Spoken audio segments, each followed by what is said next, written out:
Good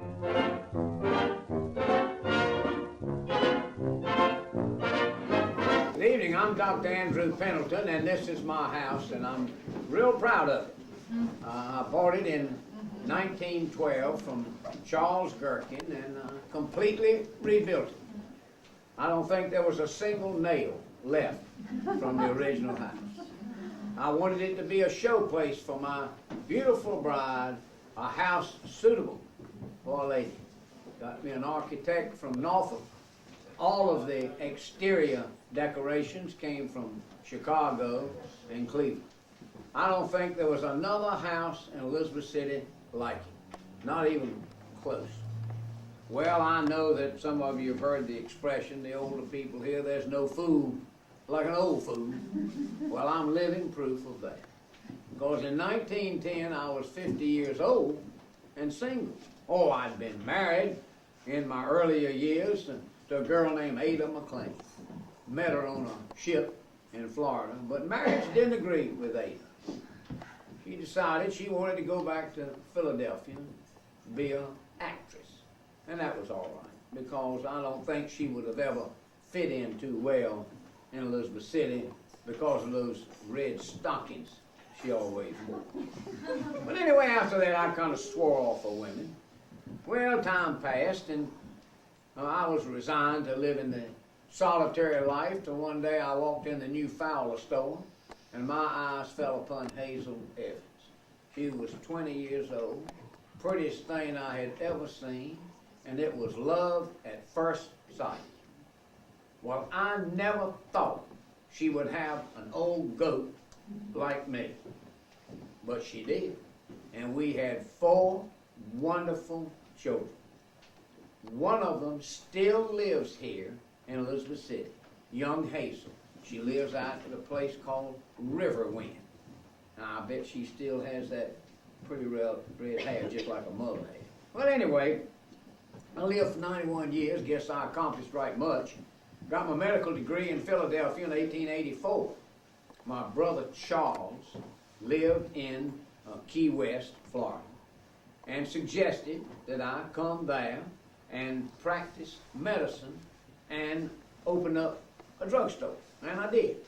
Lived there several years. While I was there, the U.S. government appointed me a marine surgeon, and I served on the island of Tortugas for several years. But after that, I decided I needed to come back to Elizabeth City to take care of my ailing father, and I did. And I came back, and I practiced medicine, and I opened up a drugstore here, the Standard Pharmacy, located right where Bradshaw's Jewelers is now, down on Main Street. Now, also, I opened up a wholesale drug company called the Standard Drug Company. One of the big mural out in the hall there I used to have in my office. I remember the first young man I hired, he was from Old Trap. His name was Ray Jones. I think he still has a son that lives in Elizabeth City now. Well, anyway, I was postmaster, and I was president of the bank, and I was chairman of the 1st Congressional District. I was busy.